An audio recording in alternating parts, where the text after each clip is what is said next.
Hello again. Thank you for tuning in for Groove Chamber Orchestra's Spotlight Series number 3, again at Rice Music House. Thank you very much to Rice Music and Robert Handler Trust for making this happen. Today I'm here with Nina Sandberg and Chee-Hang See, a pianist and a violinist, playing Bach, Piazzolla, and Edith Piaf today, all for you. Nina and Chee-Hang has been playing together since 2015. It's been 5 years, and they started playing at Cleveland. They have played in different parts of the United States, and right now they're residing at Charleston. You started playing at 2015. How did you start playing? I had to prepare a Beethoven sonata for an audition, and I needed a pianist, so I found him in the basement of CIM, which is where all the practice rooms are, and I said, will you please play a Beethoven sonata with me? He said, I'll play all of the Beethoven sonatas with you. Oh, my heart. So we actually ended up doing that over the next 2 years while I was in school. He was actually back in Charleston, but he would travel up to Cleveland, and we did a complete cycle at several retirement homes in Cleveland. Oh, that's great. It was really all fun. 10 of them? All 10. Yeah. Wow. In 2 years? In 2 years. Wow, that must be a very strong experience. We enjoyed It it. was great. Yeah. And you've been playing since 2015 then, and then you are now in Charleston. Yes.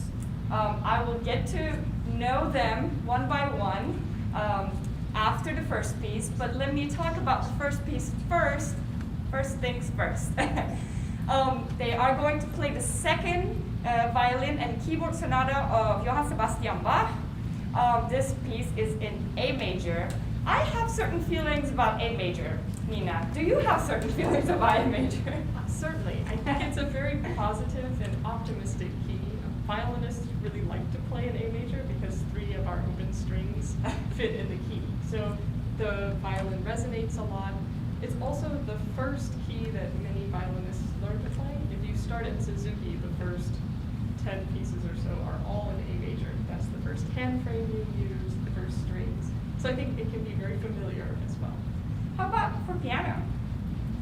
Well, it's a misconception that C major is the easiest key to play. I actually happen to think that the more black keys there are, the better the scale. And A major has 3 black keys. It's actually very comfortable for the hand, and it works very well in this piece. I think you'll find that as we perform it. This very piece has 4 movements. It's a sonata form, but with the 4 movements. And the more you listen, the more you're going to realize about how Bach creates a certain level of support in between players by basically creating the polyphony with conversation-like moments and imitative moments. So when I'm thinking that, I am thinking of 2 dancers in my own brain, and in certain movements, the dancers are reacting to each other, supporting each other with grace. And in certain movements, there is one dancer in the front and one dancer in the back, and they are perfectly imitating each other. And especially one movement is going to be identical in terms of imitation. The third movement, the andante movement, which means the slower movement. Nina, in her violin, is going to play the theme, and right hand of Chee-Hang is going to be always 1 measure behind Nina. Can you please play the theme for us?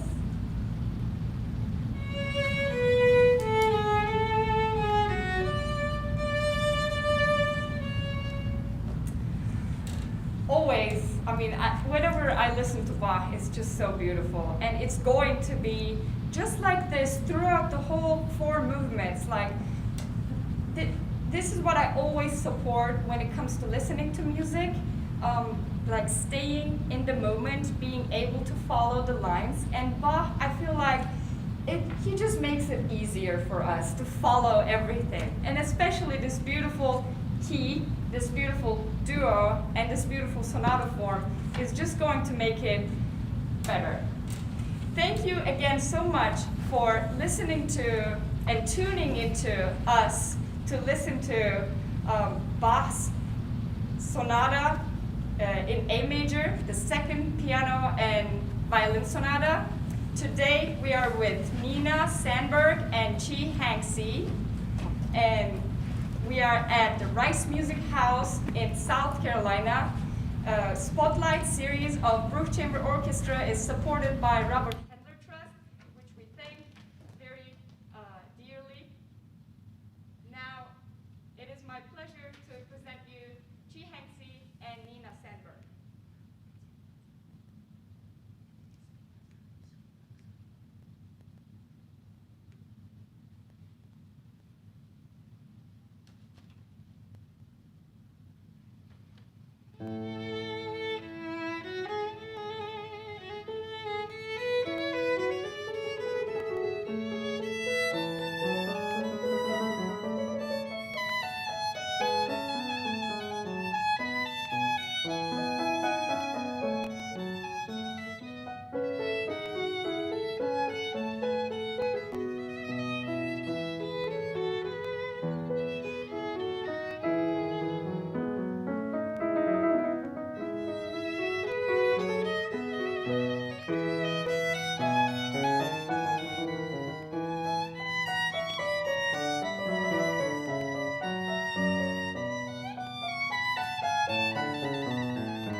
heard Nina Sandberg and Chee-Hang See playing Bach's, Johann Sebastian Bach's violin and keyboard Sonata number 2 in A major. Today we are with the amazing duo and we are very excited to talk about them a little bit as well. Nina is a prize winner violinist, played soloed with many orchestras around the United States and South America as well. And she plays in Aiken Symphony Orchestra, South Carolina Phil, Charleston Symphony, and many other around South Carolina. And right now, this semester, she's about to start teaching at the Midlands Arts Conservatory. So she's coming to Colombia. How do you feel about that? I'm very excited. Yes, I'll be starting next week as the new Suzuki violin and viola teacher. So I'll be teaching private lessons, leading group classes, and directing ensembles at the school there. Directing ensembles? Oh, that's something I know.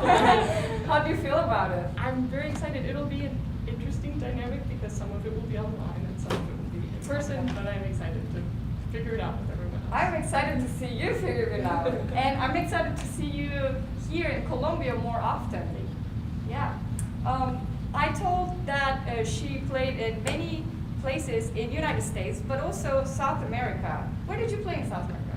We both played at a festival in Uruguay. Uruguay? In Colonia.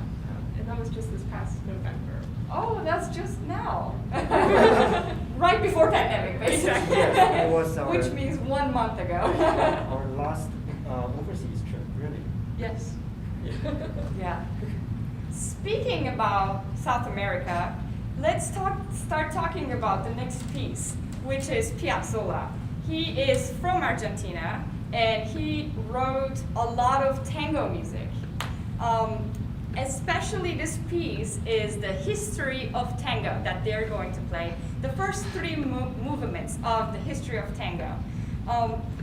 Basically, Piazzolla was a student of Nadia Boulanger, which is a teacher, a very famous teacher and a composition teacher from France. And she offered him, or not offered him, but advised him basically that he should maybe, instead of focusing on very European, German, or French-like music, that he should figure some other, or he should explore some other forms of music, which is one of the reasons that Piazzolla started exploring more of tango. And in this very specific music, the first movement is 1900. So he's exploring the sounds of when tango first started becoming popular. So it's very upbeat, very dance-like, but second movement is 1930, which is when tango started becoming more of a concert music than, well, it was both dance music, but starting to become a concert music. That meaning people would only, they wouldn't necessarily have to dance to it. They could only listen to it as well. Therefore, there are slower passages and more melancholic passages in it, in the second movement. Third movement is 1960s, and it's called Nightclub. Basically, by the 1960s, tango started being influenced by other international dances, such as bossa nova and more. So at the third movement, there's more of influences of other countries than just the tango. Again, we are in Rice Music House. We are the Bruch Chamber Orchestra, and I'm your host, Nisan Ak. We are playing for you with the masks right now. Everybody's wearing a mask, so it might be a little hard to catch what we're saying. But with the equipment we have, limited equipment we have, we're trying our best to give you the best music possible right now during a pandemic. If you'd like to donate to us to upgrade our every system possible, please go to bruchchamberorchestra.com so you can help us be better and provide you better music during a little bit harder times. Thank you very much again for tuning in at the Rice Music House in South Carolina. Nina Chang and Nina Chang, Chee-Hang See and Nina Sandberg are going to play Piazzolla's Histoire de Tango right now.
Tina Sandberg played Piazzolla's Histoire de Tango, first three movements.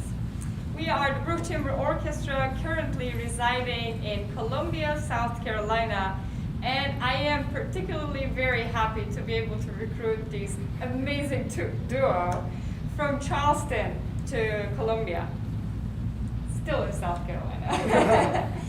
And I want to ask you, Chee-Hang, he is an internationally acclaimed pianist, played in Cologne, Montreal, Perugia, only three of the biggest music cities around the world, and he decided to settle in South Carolina. What was the attraction to you?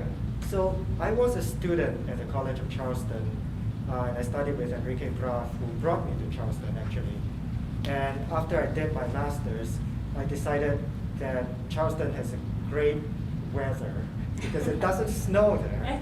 And it's usually warm and nice for 11 and a half months out of the year. And so it is a really nice place to settle in, and also there's such a huge art scene in that tiny little city. And I decided that it would be a good place to live and perform and teach while I still travel and go around and do all my other concerts. Well, I'm very glad that you decided that so we could meet. Actually, there is a story behind that too. Not only he is an amazing pianist, as you can see, he's also a composer and a conductor.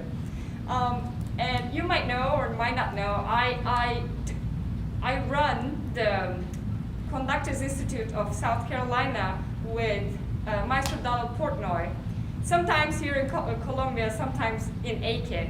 And last year we were in Aiken, and he was one of our students, and that's how we met. Actually, Nina also plays for Aiken Symphony Orchestra, which I assistant conduct with Maestro Donald Portnoy as well. So we have a very close connection from Aiken scene, more than Columbia scene.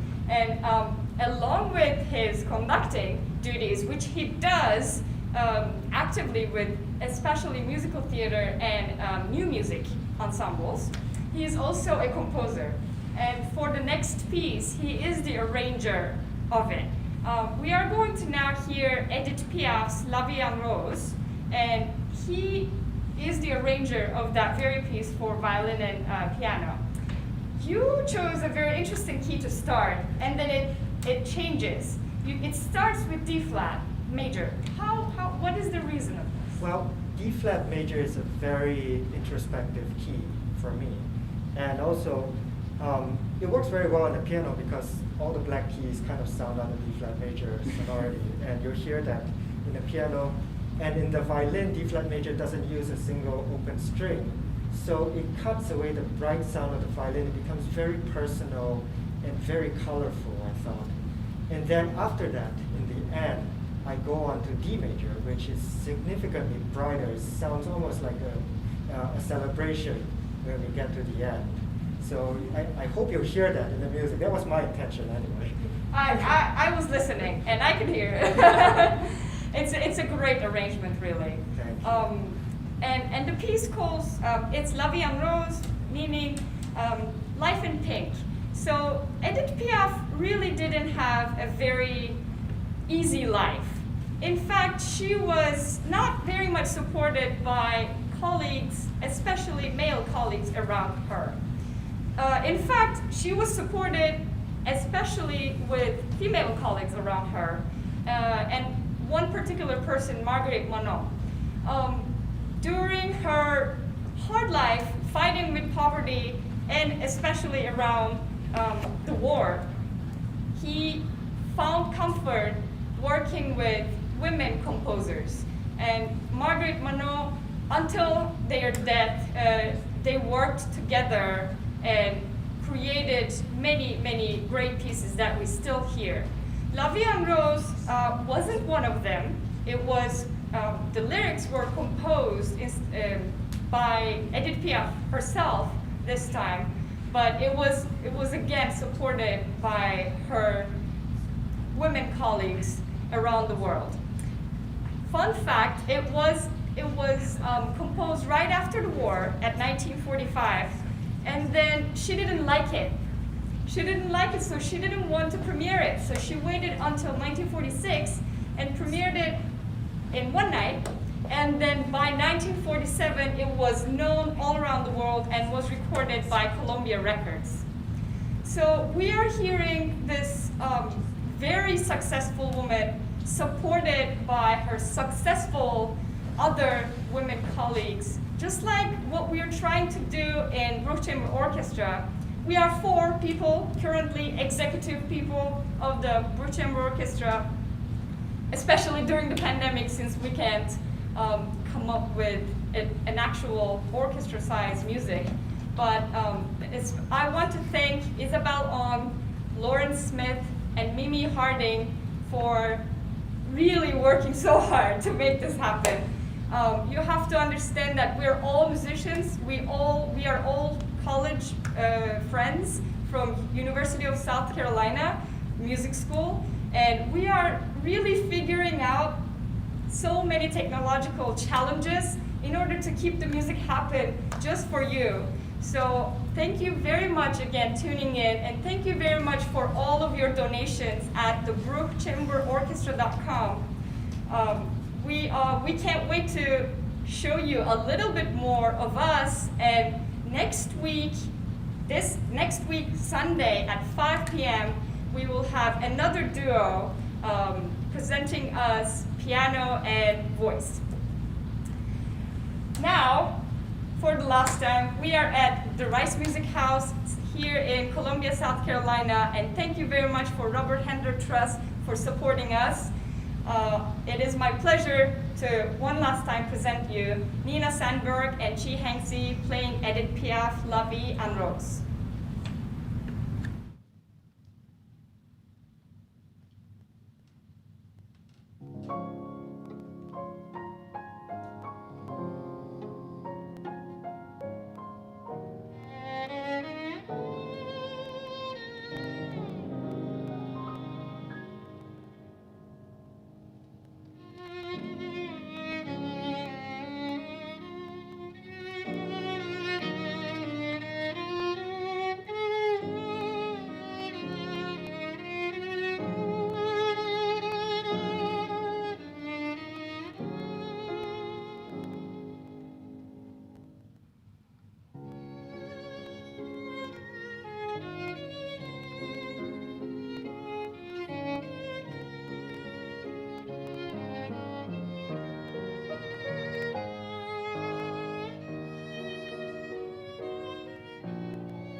tuning in to Bruch Chamber Orchestra's another spotlight series of live stream with Nina Sandberg and Chee-Hang See. And thank you very much for my colleagues Lauren Smith and Mimi Harding and Isabel On.